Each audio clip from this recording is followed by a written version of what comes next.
Thank you, Paresh. Thank you for the invitation. So my name is Vicken Cheterian. I'm talking to you from Geneva, Switzerland. I'm a university lecturer. I teach history and international relations.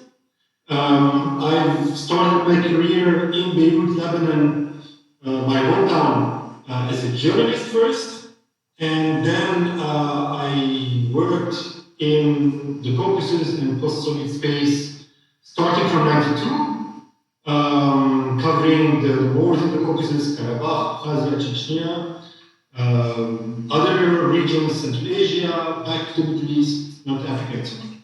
I've also written 2 books that are related to our talk today. The first is War and Peace in the Caucasus, Russia's Troubled Frontier, published by Hurst in London, also by Columbia University Press in New York. And the second that might interest you is Open Wounds, Armenians, Turks, and the Century of Genocide, also published by Hurst and by Oxford University. Now, I think our concern today is the events of the last year, the war in Karabakh, the defeat, the consequences, and where we are now. So I will be basically talking about this, and I will make my presentation around 3 points, and then we can move to the debate. The first part is what went wrong, why this war happened in 2020, what were the Armenian failures. So I will focus my entire talk looking critically at Armenian positions. And I will do this because it's very important after such a failure, after such a defeat, to have a critical reevaluation of past policies, past strategic thinking, past choices, so that we identify the failures and correct them.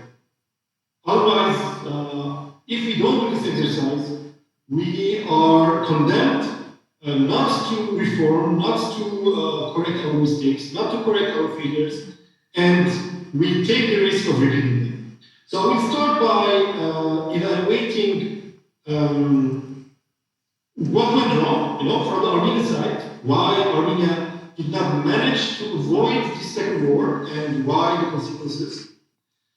The second part, I will talk about the current challenges after the war. And then the third part, I will talk about the diaspora, about us, what we can do, and to correct also our own policies and our thinking.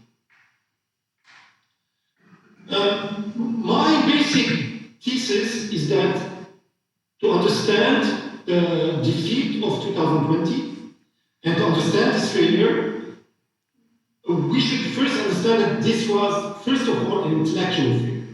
This was, first of all, a failure in thinking, in critical thinking, in understanding changes, in understanding consequences of our acts, our policies, in understanding Azerbaijan and Turkey, and in understanding international politics.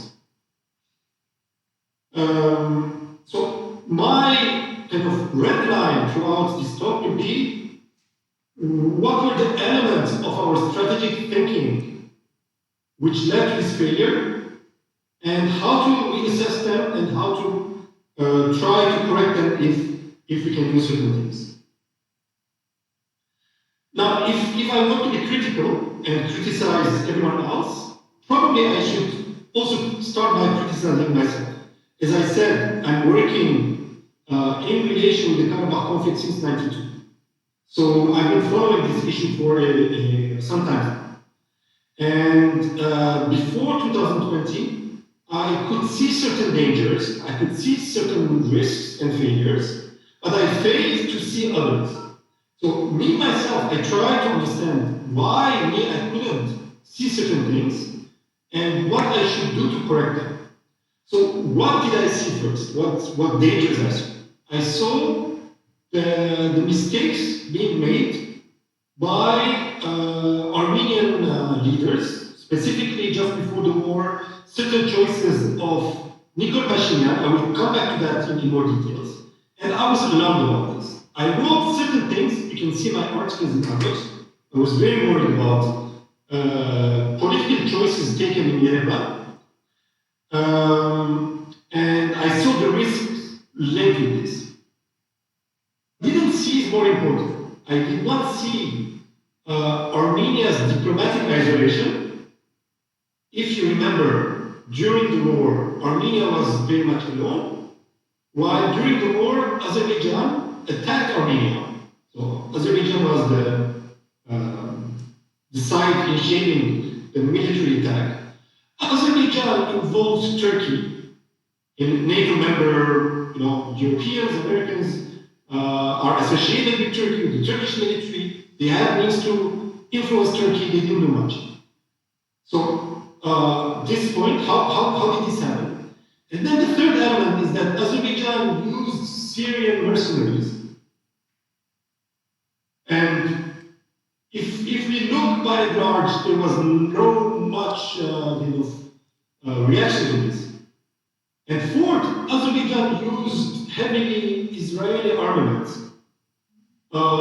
Being a country bordering Iran, again without much consequences. So on the one hand, we see that Armenia was isolated during 44 days, while Azerbaijan managed to bring together a number of forces, foreign powers, mercenaries, Israeli armaments, and this kind of created disbalance in forces, which explains Azeri victory.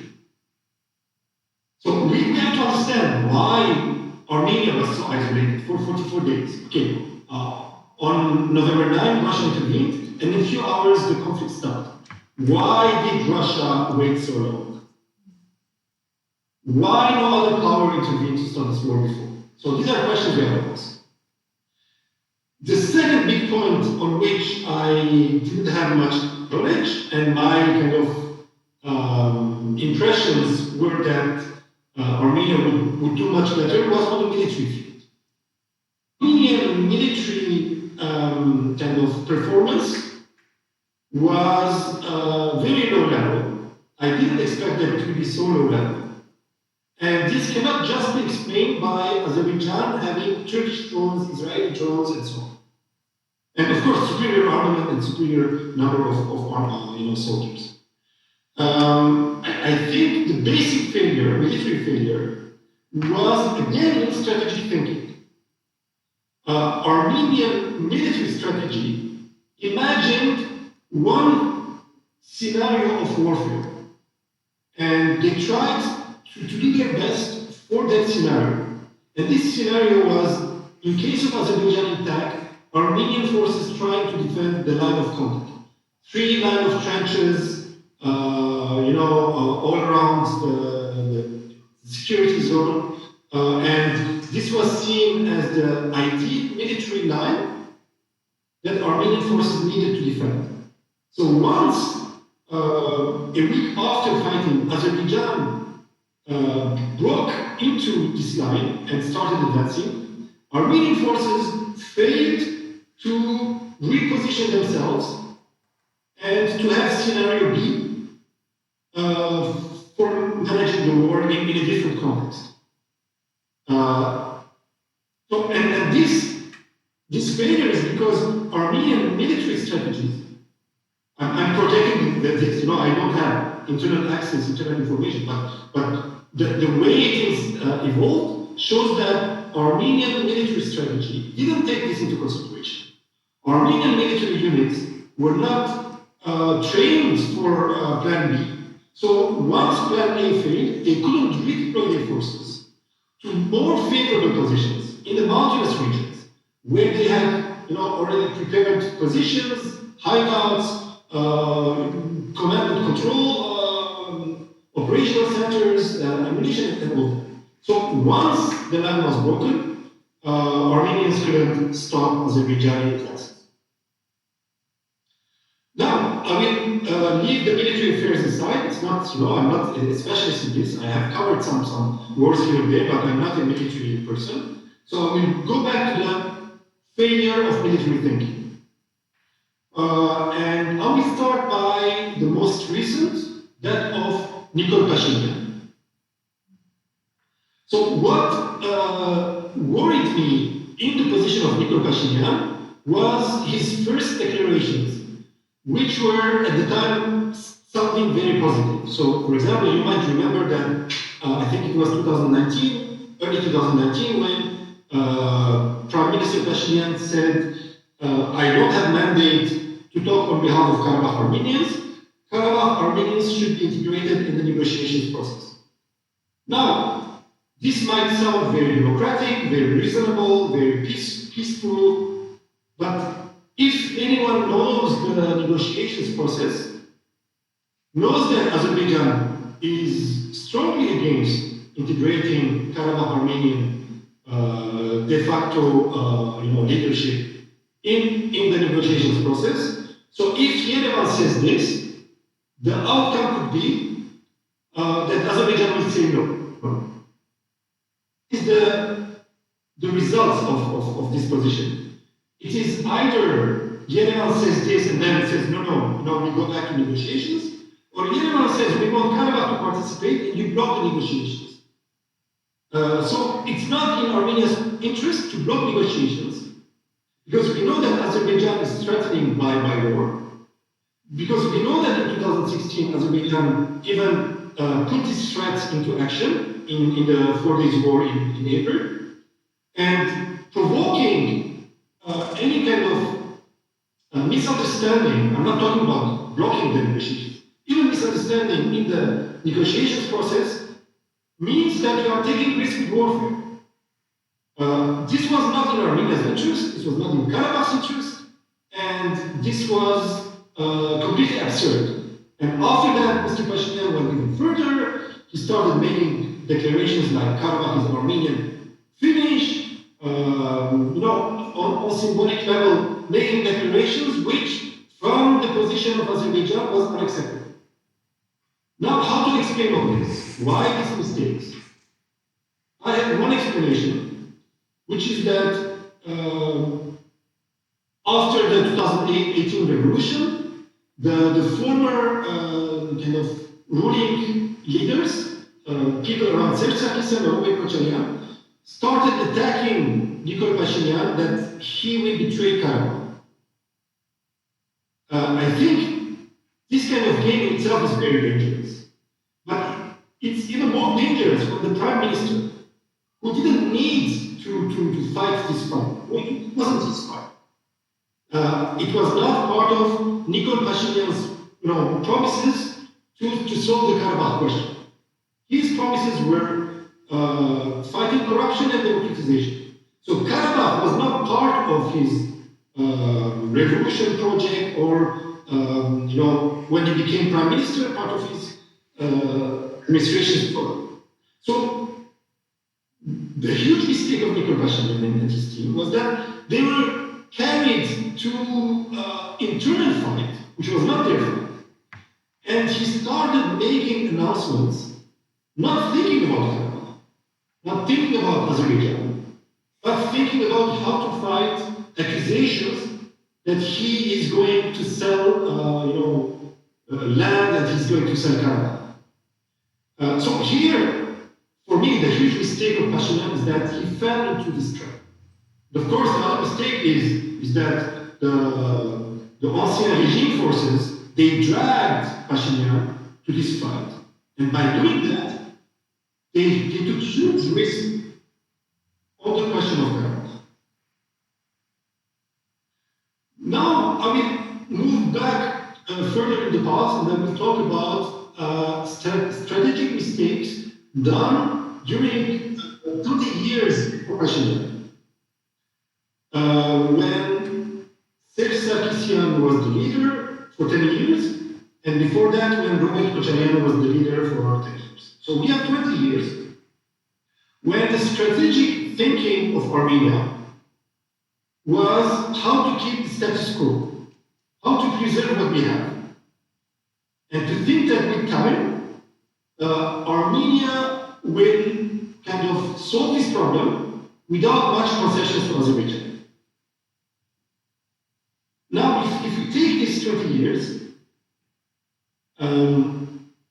the few big projects, three big projects that Armenian diplomacy and strategic approach had was three issues.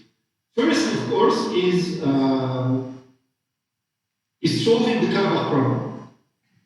Keeping the status quo was a huge drag on Armenian economy. Armenia is a small country. Armenia has demographic problems. Armenia has a small army.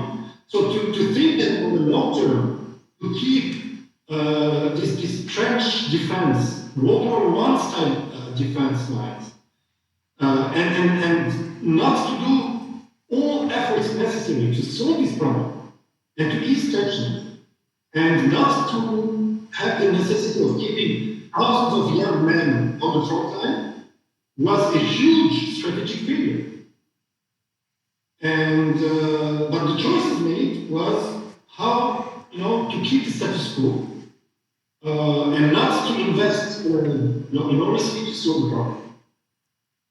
When we look at the second problem Armenia has, its relations with Turkey, and that during these 20 years, only one major effort was made, the football diplomacy, where Armenian President Sargsyan with Turkish President of the time, Abdullah Gül, they tried to negotiate and normalize Armenia-Turkey relations. Again, this failed because it clashed with Azerbaijani opposition and it clashed with the unresolved problem of Karabakh. And if we think that Armenia for 20 years did not do everything possible and had two of its borders in the east with Azerbaijan closed, blocked in a military tense situation where there were regular fightings going on during 20 years. And then Armenia's border with its western neighbor, Turkey, closed, no economic relationship, no diplomatic exchanges. This is a huge failure in thinking first that you should preserve this situation and just your alliance with Russia is enough to kind of preserve your security and your well-being. While you don't do much over 20 years to resolve these problems. You don't do your maximum to resolve them. Again, this is a strategic failure. This kind of static thinking that we sit down and wait was a huge mistake for these 20 years. The other initiative that we see, diplomatic initiative Armenia took during this 20 years was to be integrated in European Union's neighborhood initiative. It was a failure because Russia opposed, and eventually Sargsyan was forced to go to Moscow and join the Russia-sponsored Eurasian Economic Union.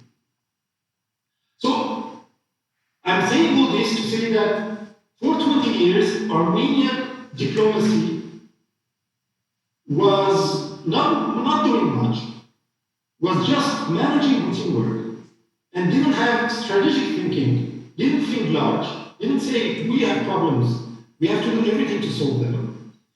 And this led to postponing solutions and eventually the war exploding in 2020.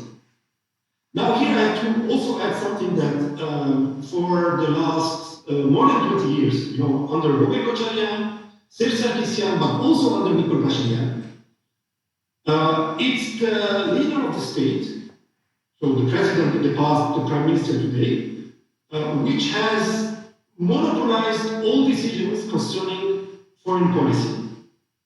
So it's not Armenian Ministry of Foreign Affairs, which decides and is capable, is trained, is tasked to think foreign policy, to think strategy. But this is done in the past at the presidential office, today around the prime minister's office. And basically, Armenian diplomacy is given the task of managing day-to-day diplomacy. And this is a problem. This is a huge problem for Armenia. a country which has enormous problems with its neighbors, unresolved conflict, closed borders, a country which is in a difficult environment between Eurasia and the Middle East, to have its diplomacy not fully trained to solve problems, but to manage routine, this is not acceptable, and this is not enough for Armenia to face its challenges. Now I want to move further back in history and talk about the first president of Armenia and strategic failures under him. Now, you might have heard or read some of the articles of Mr. Gérard of Late, who says rightly that Leon Perestroika, in the second half of the 1990s, was saying clearly, had a strategic vision that at that time Armenia was, going out of the war as the victor, that Armenia's position was stronger than ever before, and that it was the best time to solve this problem at that moment, because Azerbaijan had oil, Azerbaijani strategic importance was going to rise, and then Armenia was going to be forced to accept a more difficult kind of agreement on Karabakh. I agree with all this. I have no problem with this, and I agree that this was strategic thinking. So now the question I want to ask, then if Leon Perestroika and Gérard Ibarretyan had the right strategic thinking, why did they fail to apply it?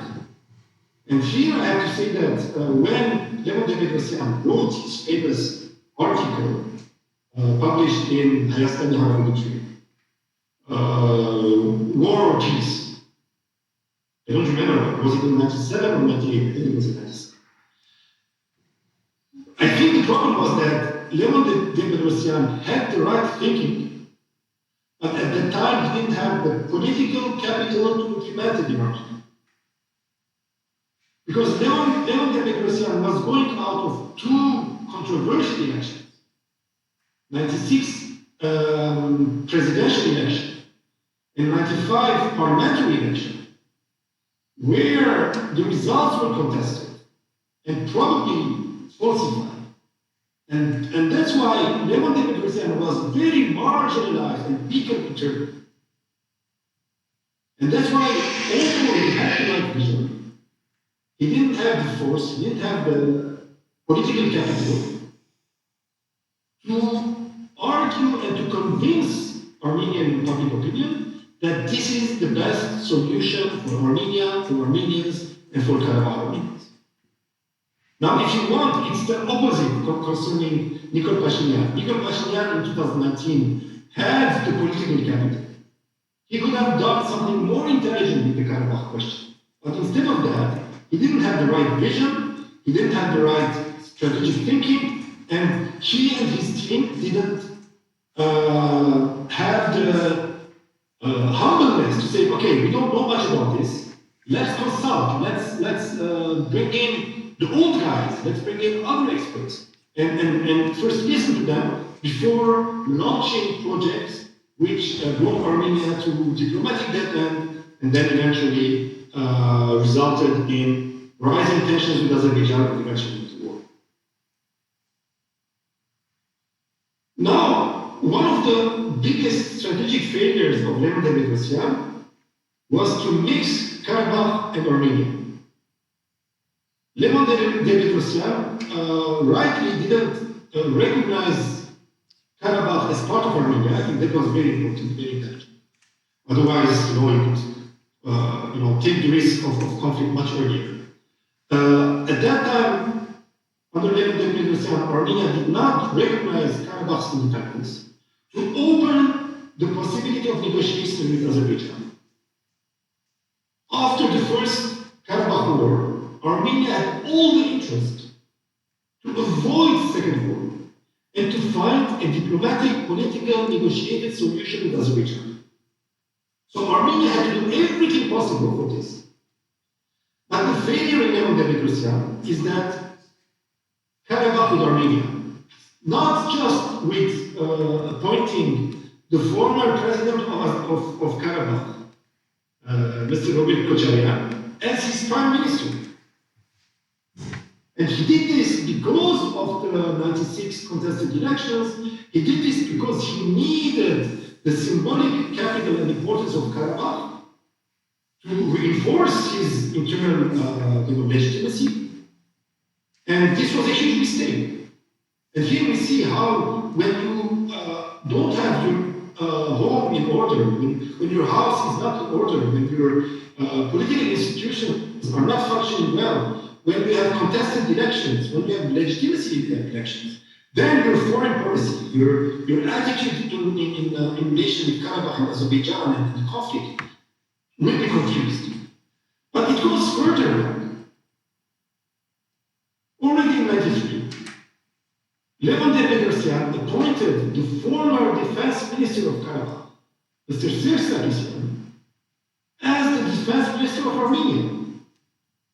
And he did this so that he, Sargsyan replaces Vicken Cheterian, the former friend and later enemy, competitor of Levon Perestroika. So after the Kelbajar operation, and when Vicken Cheterian, had some symbolic importance, Levon Perestroika replaced him with Sargsyan. Again, internal political competition, internal political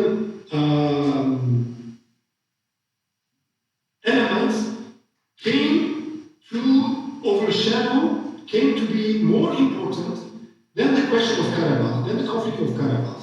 And I think in the last 30 years, Armenia accumulated huge contradictions, and those contradictions created huge tensions and difficulties for Armenian strategic thinking, for Armenian diplomacy, and eventually for Armenia defending Karabakh and avoiding war.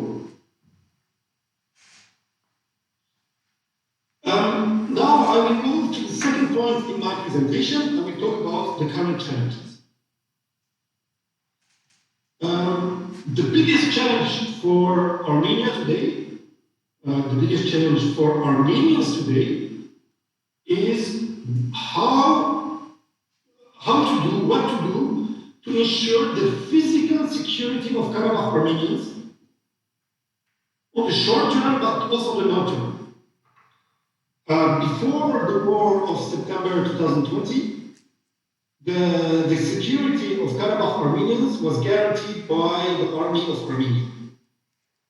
And of course, the defense forces of Karabakh. After 9 November, this is not the case anymore.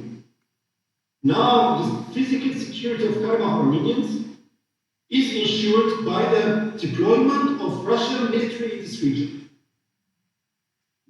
So today, Karabakh security is not in the hands of Armenian military, it's in the hands of the Russian military. It's in the hands of the Kremlin. And Kremlin looks at Karabakh one way Armenians look. So when people are not happy with Russian policies, try to analyze Russian policies from Russian perspective. Russia has large interests. Russia has bigger problems than Karabakh. Russia has military deployments not only in Karabakh, not only in the Caucasus, but also in Crimea, in other parts of Eastern Europe, in Syria, in Libya, etc. Russia has very complex relationship with Turkey, sweet and sour type of relationship with Turkey. So today, the security of Karabakh Armenians is guaranteed by a state which has complex relationship with Turkey, which has military alliance with Armenia, but has a complex relationship with Azerbaijan. So today the challenge of Armenians and of Armenia to create layer after layer of elements to defend the physical security of Karabakh Armenians is a huge challenge. So we should think and we should act in this direction. I don't have the answers here. It's a huge and very complex question. The second question that Armenia is facing today is where are we concerning the internal political changes promised by the 2018 revolution.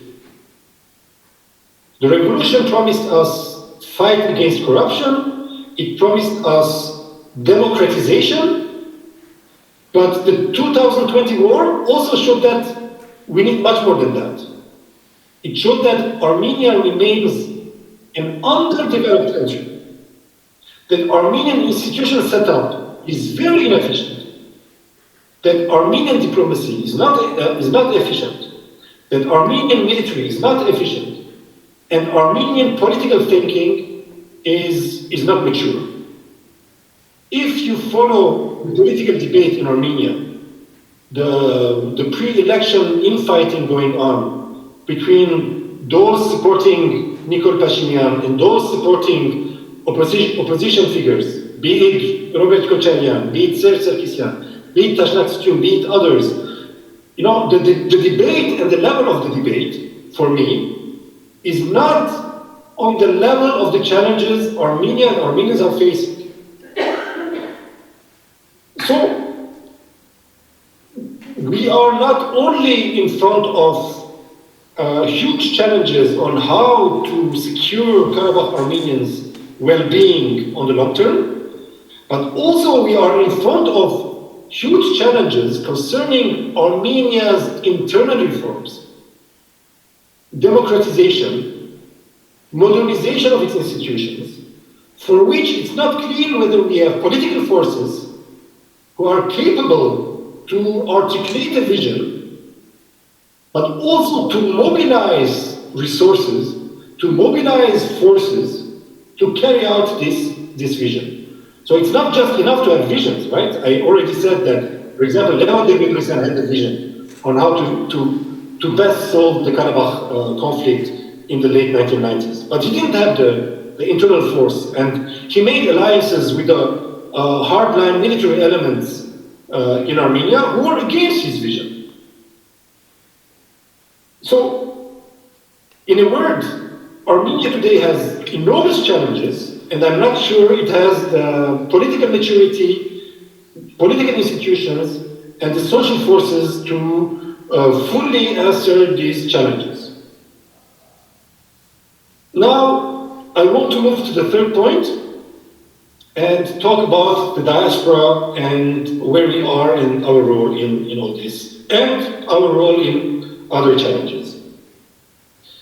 My attitude is that if 2020 gave a military defeat with all its consequences to Armenia, it also showed that diaspora kind of central efforts, main issues on which the diaspora mobilized and fought for the last 30 years, led to a failure.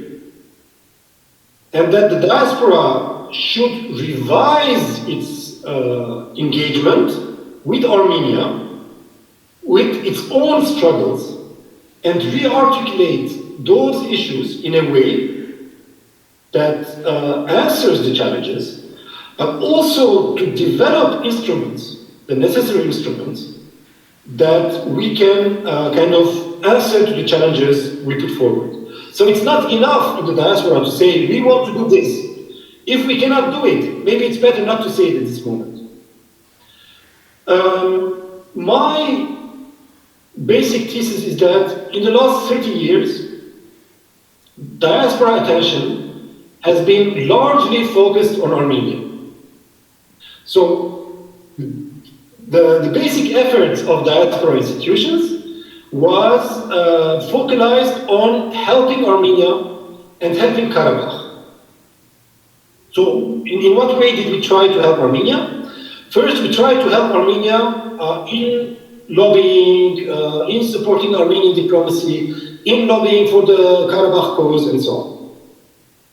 The war erupting in 2020, the fact that Armenia was alone, facing Azerbaijan, Turkey, Israel, Syrian mercenaries, this showed that the lobbying efforts done in the diaspora, the political engagement of diaspora institutions, failed. So either we have to revise the tasks, or maybe the task was correct, but we didn't have enough resources, we didn't have enough instruments, we didn't have enough influence to achieve our task. This is a question that needs serious debate.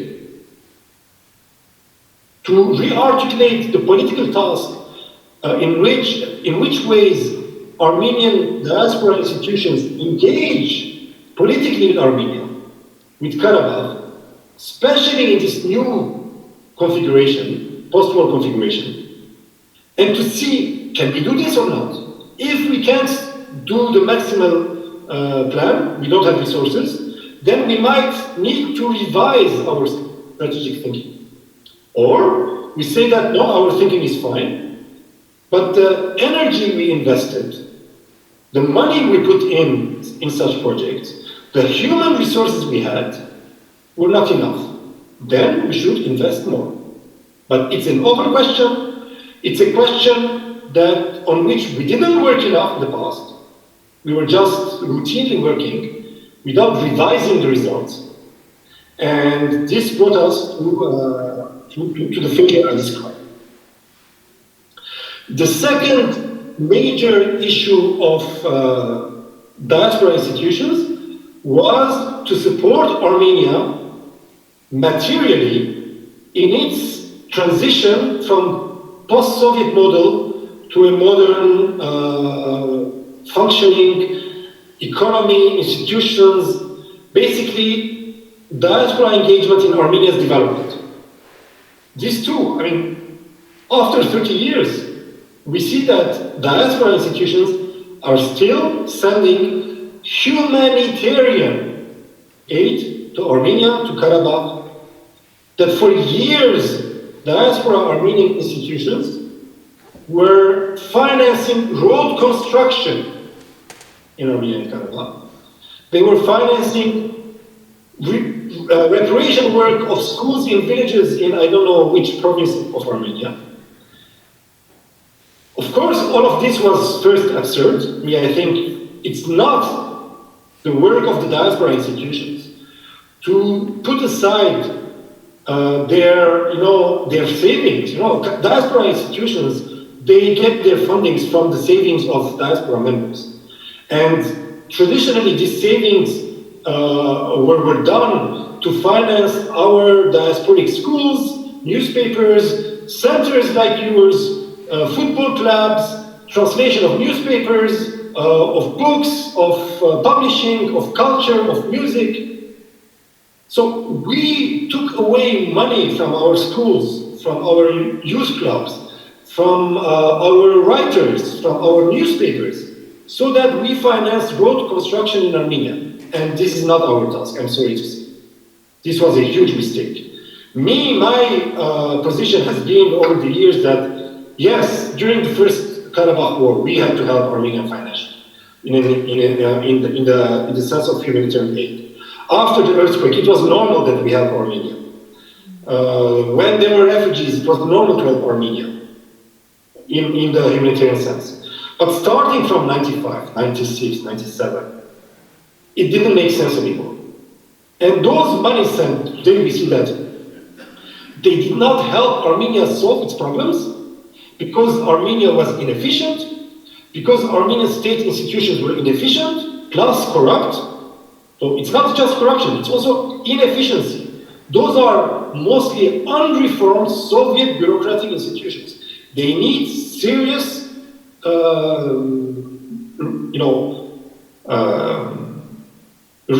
reshaping, and this was not done. And if there's no reform in Armenia, we from the diaspora, we can't help them. Our role is to help reformist, modernist projects, not the consequences of a failed reform project in Armenia. We cannot save Armenia if Armenia has social injustice. This is a problem Armenia has to solve itself. If there's huge social polarization in Armenia, the rich get all the money and the poor get nothing, it's not our task to help the poor. For that, Armenia as a state It imposes taxation on its population, and it's the role of Armenian state to redistribute money. It's not the role of the diaspora. So again, there we should revise profoundly how engaged with Armenia, with Armenia's progressist forces, and not conservative reactionary forces, who kept Armenia in its current state, and for 30 years did not manage the transition from the Soviet model to a full-fledged democratic functioning institutions. The third point on which diaspora invested does not concern Armenia. It concerns the question of genocide and genocide recognition. Now, I know that many people are very enthusiastic, especially among Armenian Americans, that the US President Joe Biden used the term genocide instead of using the term Metzieren or the term massacre in his letter on April 24. Now, this is good, but I don't know what the consequences are. Are there consequences or not? Do we as diaspora Armenians profit in a certain way? In a moral way, political way, diplomatic way, legal way from this declaration? Does this mean that the new administration in Washington will support Armenia and Armenia's well-being, security? Will Washington be more engaged to ensure the security of Karabakh Armenians or not? Well, I'm not so sure. If we see that 2 days later, the same Joe Biden administration decided to waive again the Freedom Act, 907 Freedom Act from 92, which prohibited any US government aid to Azerbaijan. So that prohibition has been suspended again. In spite of the war initiated by Azerbaijan, in spite of the mercenaries, in spite of all the problems, in spite of the 200 plus prisoners still kept by Azerbaijan. So I think within the diaspora, we also accumulated during these 30 years certain political struggles which led to certain results, but we are not able to evaluate their political meaning. I would say that in these 30 years where our attention was focused on Armenia and Karabakh, we ignored our own institutions. We ignored the needs of our communities. We ignored that also within the diaspora we need capacity to think. We need political thinking proper to our diaspora. And that having a newspaper in the diaspora is not just copying and pasting from other places. We need to have journalists in the diaspora. Journalists who are capable to ask questions, to write analytical articles about the importance or not of Joe Biden saying genocide. And for the moment, today, we don't have all this. Our institutions are not able to have strategic thinking once again. And my invitation, after the very heavy, very serious, very hurting defeat of 2020, is that maybe we cannot make the reforms in Armenia. We cannot replace Yerevan and the Armenian state and the Armenian social forces and political forces in proposing to them a project to reform Armenia. If they do that, we can help. If they don't want to do that, our lobbying in the diaspora makes not much sense. It will not give results. We in the diaspora can do one thing. We can reform and modernize our own institutions. And this should be our priority from now on. Our institutions are responsible in front of our communities. Armenia's institutions are responsible in front of Armenian citizens. So we should first of all revise our 30 years political thinking. Lack of thinking, we should revise what we tried to achieve, where we succeeded and where we failed, and then we should reform our institutions so that we produce a political thinking, but also institutional setup that is able to take diaspora challenges, but also is to develop institutions capable in helping Armenia whenever Armenia is ready to accept our help. I thank you very much. I look forward to our discussion and debate. Thank you.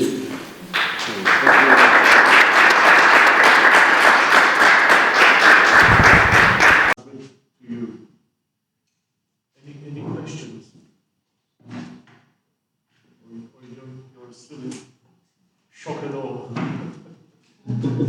Listen, first of all, between and Pashinyan, if any effect on this, if it was Kocharian instead, which was much more warmer relation, would have been affected the delay. Okay, so the question is, would the personal relationship between Putin and Pashinyan have had any effect on the outcome of the war?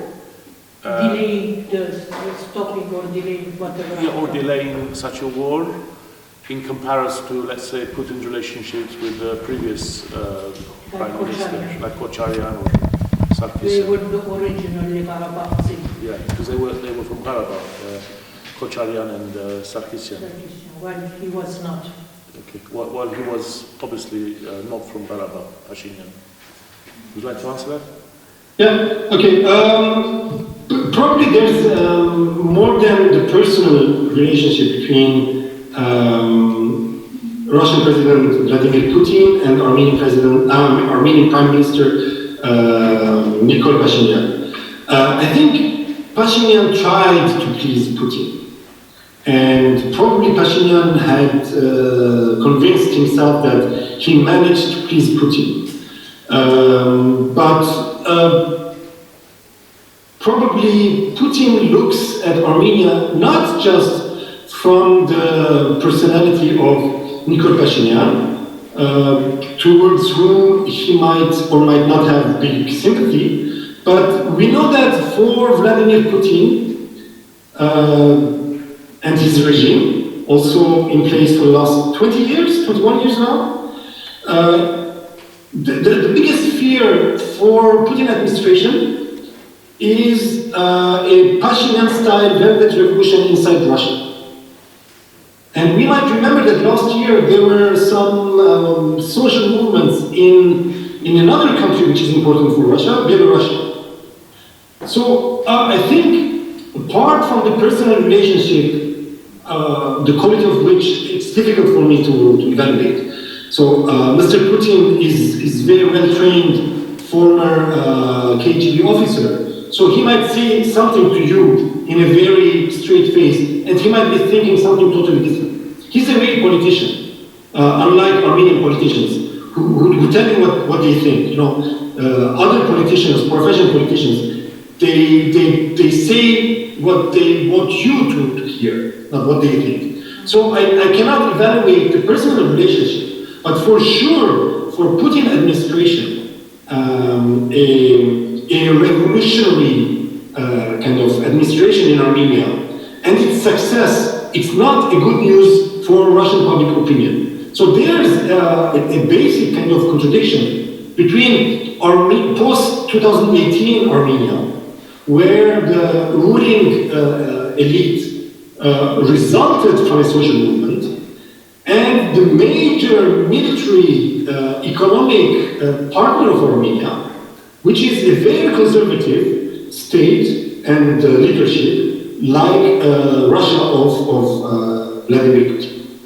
Now, it's very difficult to say what if, to do kind of virtual history, to imagine history differently, and to imagine that we didn't have 2018 revolution, we had after Serge Sarkisian, someone from the team succeeding Serge Sarkisian.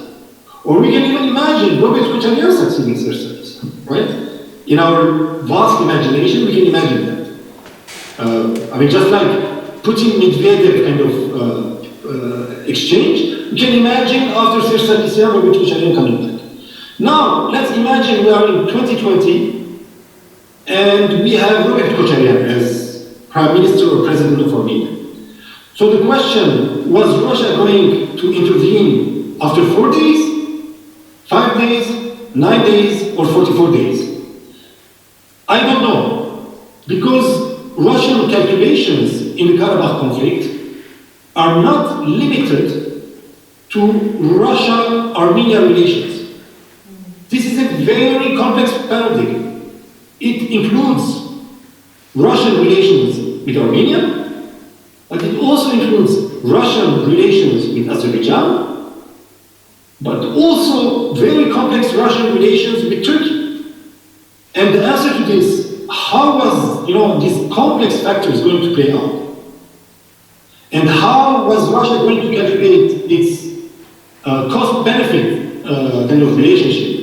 At what moment it's the best moment from Russian perspective to intervene? I don't know the formula for this calculation, and I cannot answer you at what moment was Russia going to intervene or not. But for sure, Russia had the means to intervene, militarily even, to stop this war. And Russia calculated that it is in its own interest to wait 44 days and then to impose this kind of solution to enhance its own strategic interests in the South Caucasus.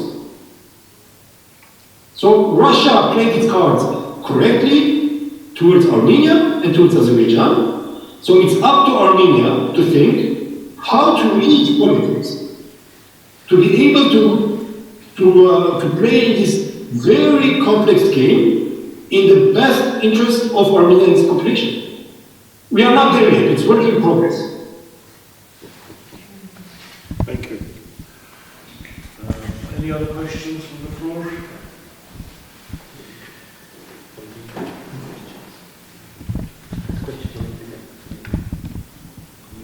Yeah, is there a question on your YouTube?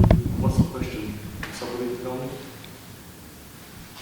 On 20th of June, Armenia will go to the ballot boxes to vote for the next Prime Minister. As the outgoing PM Pashinyan has put his name forward, what is your opinion? Who do you think will win?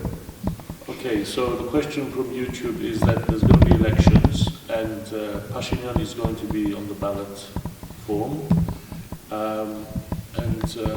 Who is going to win? That's the question, in your opinion?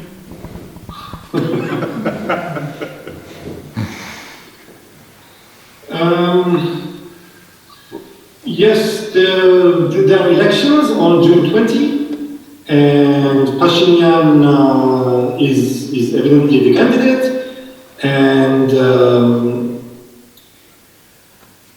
opposing Pashinyan we have on the one hand Robert Kocharian, who declared that he's also a candidate for the position, he and his political coalition.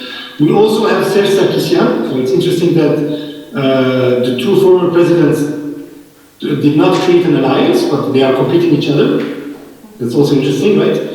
Now, within this format, my understanding is that the current Prime Minister and his team have good chances to win the elections and to compose the next cabinet, and then the same force naming its own candidates to the post of Prime Minister, and probably in this case Pashinyan will be the next Prime Minister. Now, me, I'm not a citizen of Armenia, I don't have the right to vote. It's up to the citizens of Armenia to do this. But from the outside, I see that the political forces in Armenia are not mature enough. We see the level of the debate. But all this is not simply a question of individuals. It's not a question of Pashinyan, Kocharian, Sarkisian. It's a question of institutions. Most of all, we see that political institutions in Armenia, they are not well developed. They are not developed enough. Political parties in Armenia, they are not well developed. I will give you some examples of what I mean by this. When 2018 revolution happened, first revolution happened because political institutions were not developed enough, right? The revolution happened because a big part of Armenia's public opinion thought that Serge Sarkisyan, after 2 terms as president, having the ambition to stay as prime minister was not legitimate. So, I mean, Serge Sarkisyan's party did say, hey, Mr. Sarkisyan, you did your term, move on, we have other candidates. So, first of all, the Republican Party, which was the ruling party for 10 years, didn't have the political maturity to say that, no, we have other candidates, you did your time, please, go and dress a bit, write a book, give lectures, have fun, go fishing. And because Serge Sarkisyan insisted in staying in power, he provoked the revolution. The revolution means that the institutions are not functioning. When you have institutions functioning, you don't have revolutions. The problems are solved through institutions. Second example, to show you how political parties were not functioning in Armenia. After 2018 revolution, we have the December 2018 parliamentary elections. In these parliamentary elections, the former ruling party, the Republican Party of Armenia, did not get enough votes to stay in the parliament. Can you imagine the horror? The former ruling party is not even in the parliament today. And this is important because no democratic system functions if you don't have an opposition. So we had a bunch of very influential people linked to Armenia's Republican Party, which didn't have, in the last 2 years and more, up to today, representation within the parliament. And when you look at Armenia's history since independence, this repeats in every single power change. When Robert Kocharian came to power, the former ruling party, the party of Leon Perestroika, now it's Armenian Congress.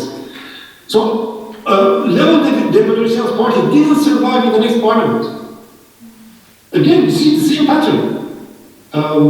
The same thing when Leon Perestroika and Hurst came to power, the former ruling party in Armenia, which was ruling Armenia for 7 decades, the Armenian Communist Party, did not survive in the next parliament. And here we are. We have political parties, which are not political parties, because they basically represent the ruling administration. Hurst under Leon Perestroika was not a political party. It was the ruling class. Republican Party of Armenia was not a political party. It was the ruling class and the state administration. And as a result, we have 2018 revolution, and then we have a parliament where again we don't have political parties. I mean, those people who are in the parliament today, they are former NGO activists, they are former journalists, they are former students with not much experience. Now we can, of course, criticize the current members of the Armenian parliament because they make 2 mistakes every time they say something. But we can also criticize all other political parties and leaders and institutions because they created the structural conditions where Armenian parliament doesn't function as parliament, where we don't have different powers negotiating in the parliament about various things. So me, I'm not so much interested in who's going to win in the next elections. What I'm interested in is to have a parliament where the winning force is there, but also when there is a serious opposition represented, so that the parliament functions.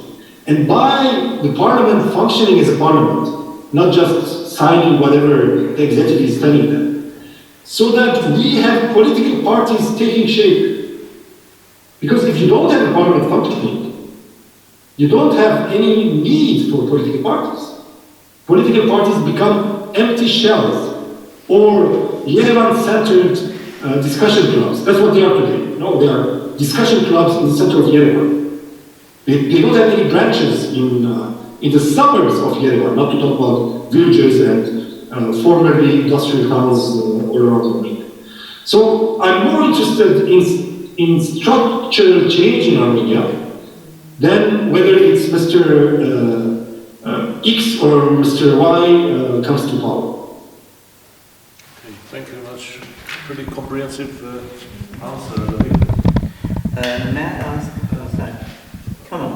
Okay, we have a question on YouTube again. Yeah, there's someone here. But Do you mind waiting? No. Okay, let's take one more from YouTube. Azerbaijan is taking even more Armenian land. What must Armenia do now? Who can we ask help from, USA or Russia? Okay, Azerbaijan is taking more land from Karabakh or Armenia at the moment. This is Armenian land. What should the Armenian government do? Shall it ask help from Russia or should it ask from USA? Is that the question? Yeah, okay. Armenian government has to do a lot of things. You know, first, Armenian government has to understand its failures, understand what happened, understand why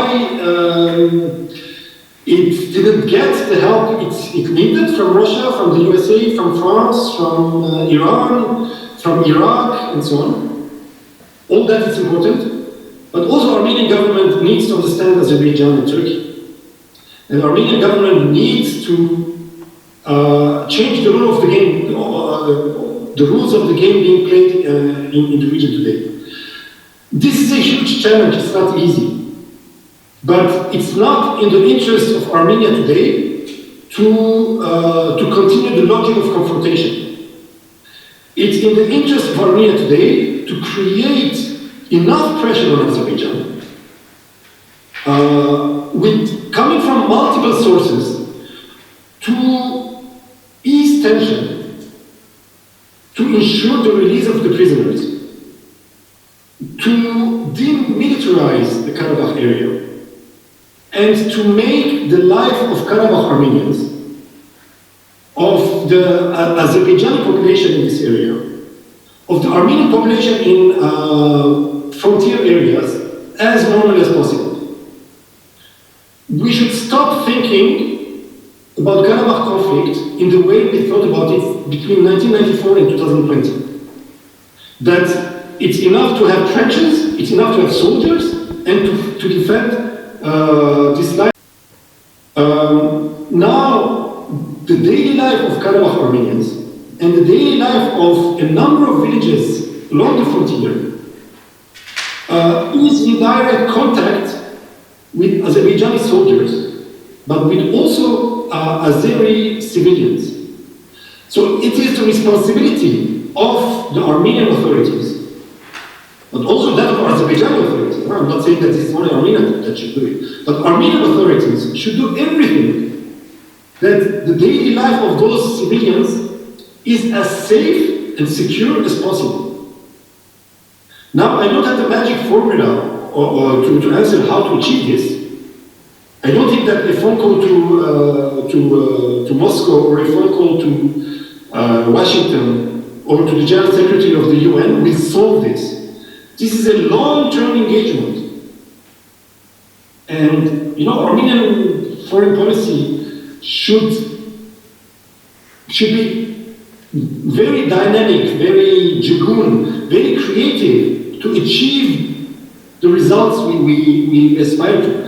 Because if the opposite happens, if the daily life of Karabakh Armenians is hell, if the daily life of Sunni Armenians is everyday tensions and Azeri soldiers and with the civilians that might come in the coming years is tense, then these people will think, why should I stay here? I can go to Russia, I can go to Germany and have a normal life. And I don't blame them. I myself lived in Beirut during the war. I don't want this to anyone in the world. So we should think in a new way. We should think about the future, and we should think how to go out of the crisis for the best conditions of those Armenian population that are in the danger zone today. And this will come with, multitude of different policy initiatives, instruments, thinking. There's no one magic solution. Russia will not come and save Armenians. USA will not come and save Armenians. And the UN will not come and save Armenians either. So. Okay, so Jugun means flexibility. And so I think what Vicken is saying, we should take sometimes one step back in order to go 2 steps forward. So if it means giving some land or being, not giving land, but certainly being flexible, you have got to be careful as to not to ratchet up the tension, which is incredibly high at the moment everywhere. Okay, let's take a question here. Shahin? Yeah. I heard nothing but a lot of negative points, which is quite disappointing for me. But I am asking one simple question, probably it's a very naive question. Even if Armenia had the best politician in this planet, how free that politician is to work for Armenia? Okay, so the question is, even if Armenia had the best politicians, how free? How free from external powers can that politician be to work for Armenia? Okay, how free would that politician be from external forces in order to power? To exercise power? Obviously, we cannot exclude foreign politics in the settlement of Armenian situation, even if we had the best politician. Yeah. So, if obviously, The best politician. so obviously, I'm going to ask. Vicken's going to answer it, but if I can answer it with just one sentence, which is that politician, therefore, is not the best politician. That would be my answer to you. I know. My question is not that superficial. No, I know, but it is a very hypothetical question. But I understand what you're saying. I mean, he or she can be an excellent politician, but there are external forces which can impact or restrict or influence how they exercise their skills or...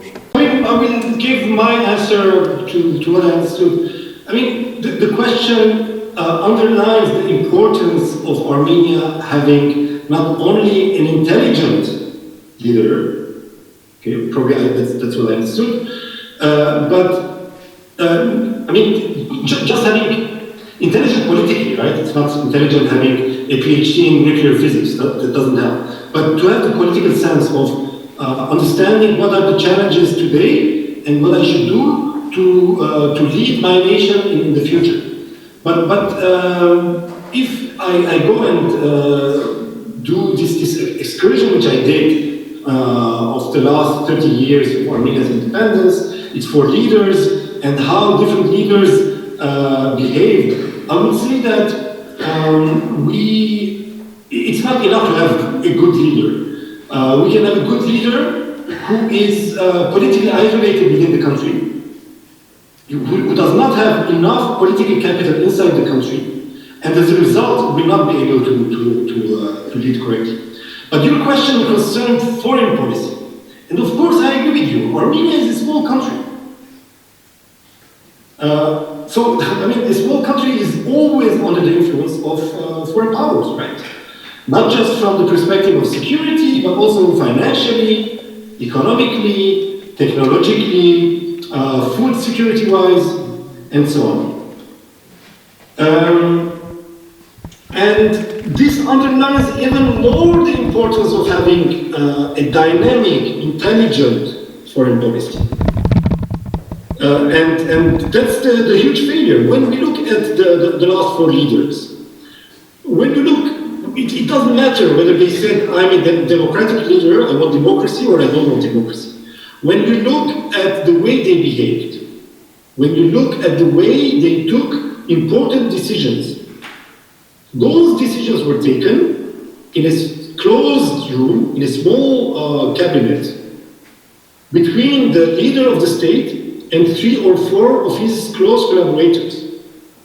So basically, the decision-making process within Armenia in the last 30 years was not very different from the decision-making process of the Soviet Union under Brezhnev. It was the same thing. It was the Politburo decided. No, and the problem there is that you can have in this kind of setups a president who has close collaborators who think like him. And eventually, you discuss ideas, but you don't have any kind of mechanism to challenge whether what you are saying, what you are thinking is correct or not.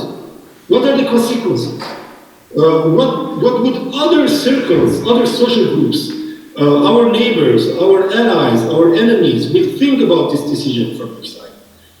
And therefore, it's not just enough to have an intelligent and politically intelligent president.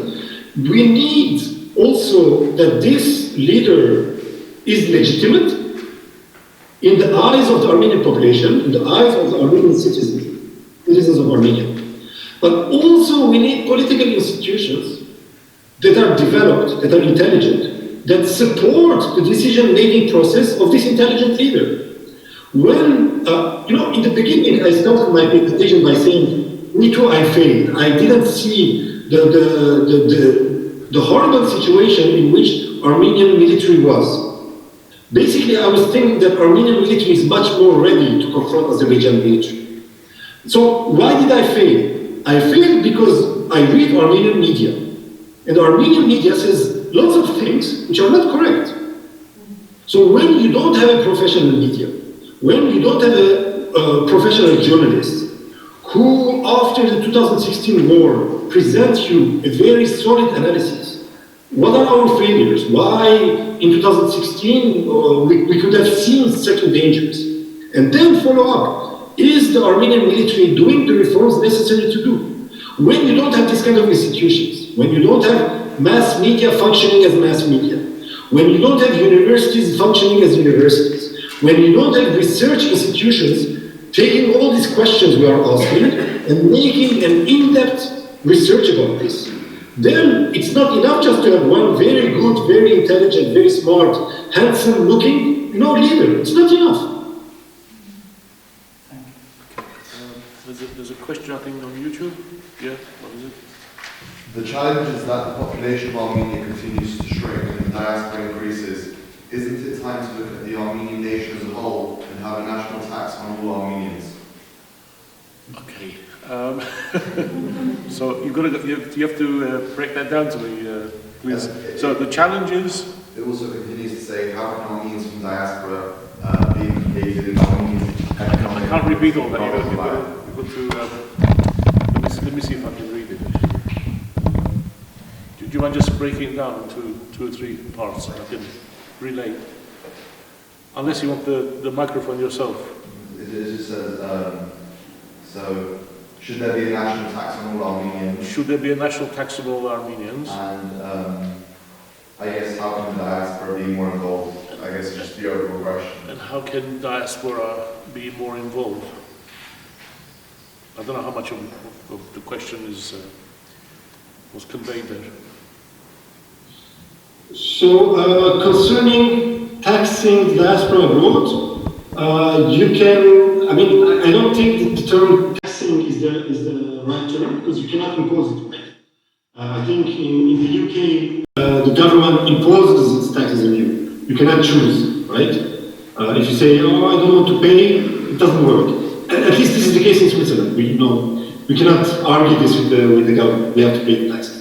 When you are a member of a diaspora, you can negotiate, you can argue, you can ignore. So it's not taxation, it's voluntary contribution. Now, different institutions have tried. There's the All Armenia Fund. They managed sometimes to raise funds. Very often they didn't raise enough funds for their projects. Sometimes they made even big successes, like during the war, 165 million in 2 weeks. I tried to explain that my views are a bit different.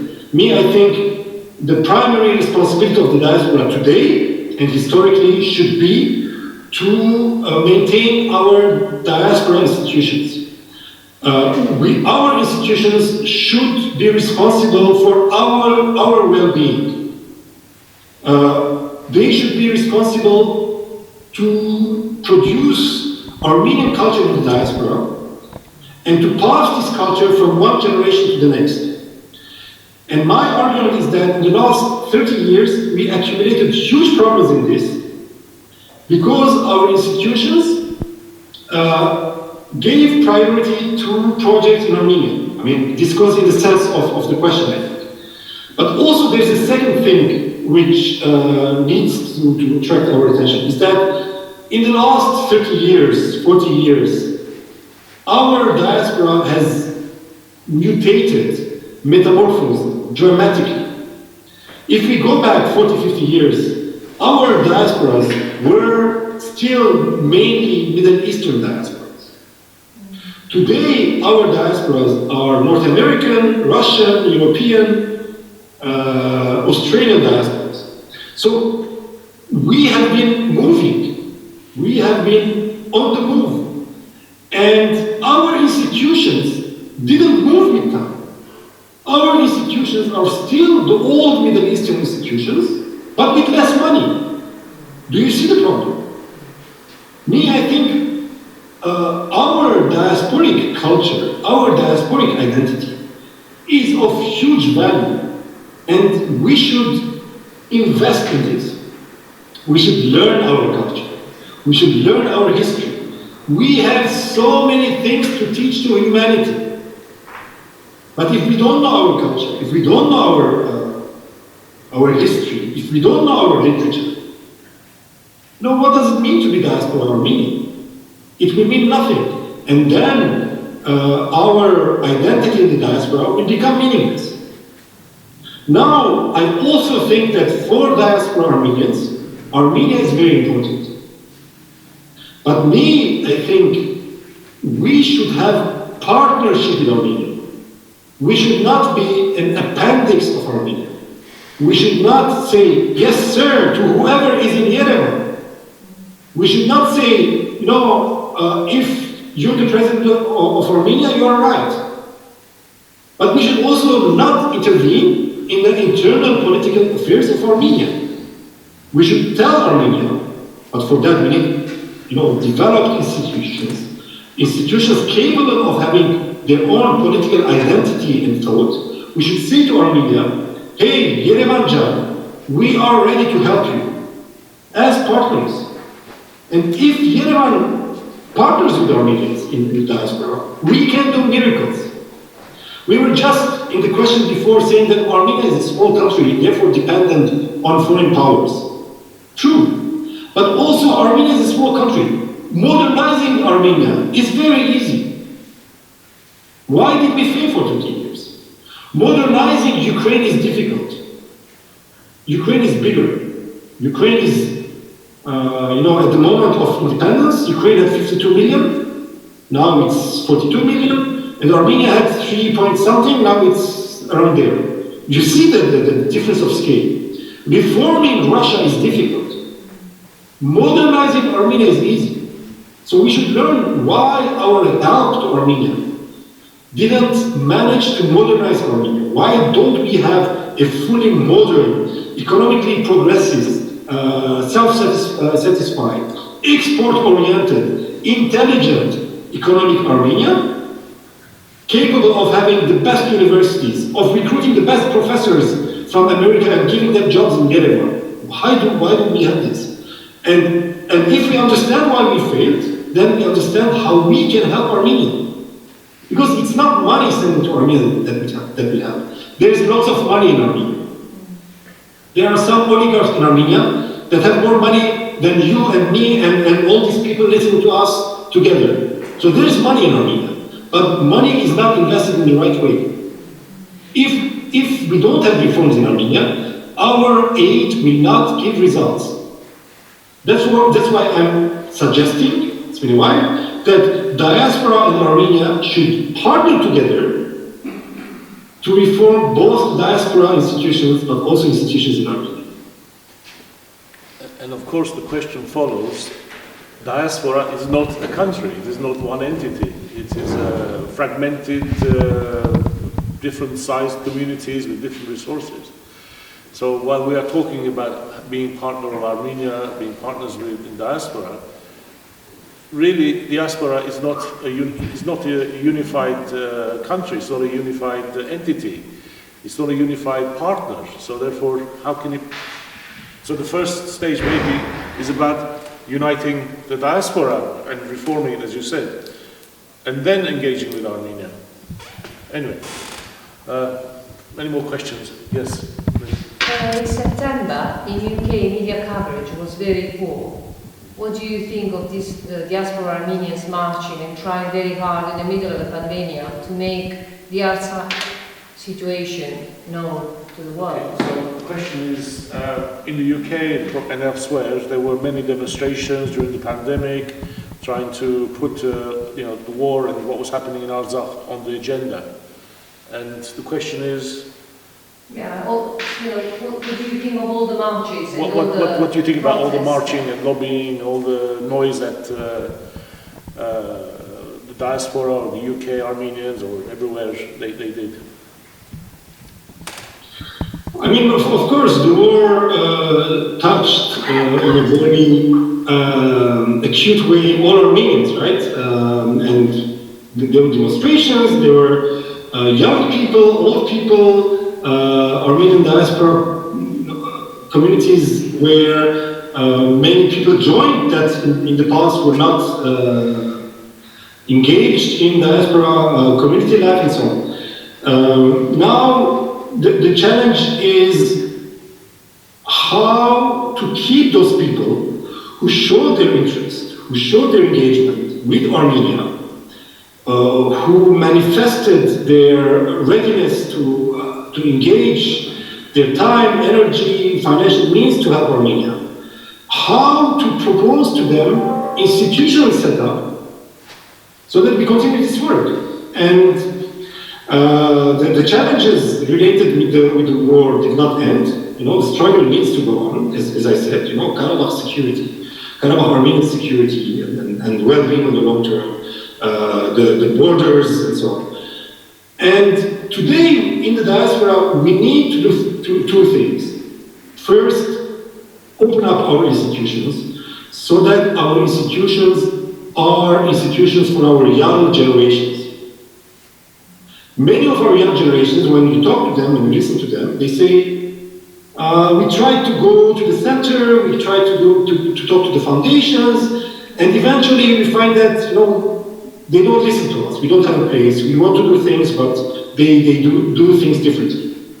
We need to open up our institutions. That's what I meant by reforming our institutions, so that those young people who show their enthusiasm to Armenian cause during the war have a place in our institutions. And their engagement doesn't remain a parenthesis during the war, but it becomes a lifelong experience. That they find that those institutions are also their institutions. And that those institutions offer them something positive, something additional to their otherwise very busy daily life as we have in England, Switzerland, and elsewhere. I think, this mobilization was very positive, but I also think that we lack the necessary infrastructure to make it long-term. Thank you. Thank you very much. Any other question on YouTube? Does the President have any role in Armenia today? What's his role? What is he doing? What is the role of the current President of Armenia? I mean, is he doing anything or what? I don't know, do you have any particular thoughts about his role? I think that the president has a lot to offer. Of course, we see also that there are some differences, if I cannot use the word tension, between the president and prime minister. At least we see some differences. After the war, the president called the prime minister to resign. Now, maybe it wasn't the best thing to do, although I think that the idea of resignation was a healthy one, but maybe it wasn't to the president to say at that moment. But I would say that we have in the person of Mr. Sarkisyan a very able person, and he has a very good team. I know from some of his team members, very educated, experienced, former diplomats, former, research, university people. So he has a very good team, he has a very good office, and I hope that the executive in Armenia will use this potential to the best possible. Right, if there's no more questions, what I suggest we do then is to formally close the meeting. So what I'm going to do is I'm going to turn the YouTube off, if that's okay with you. But those who are here, they want to speak with Vicken for a few more minutes personally via this laptop. You can, if he agrees, okay? Yes, sure. So thank you everybody who joined on YouTube, and we'll put this up for others as well. And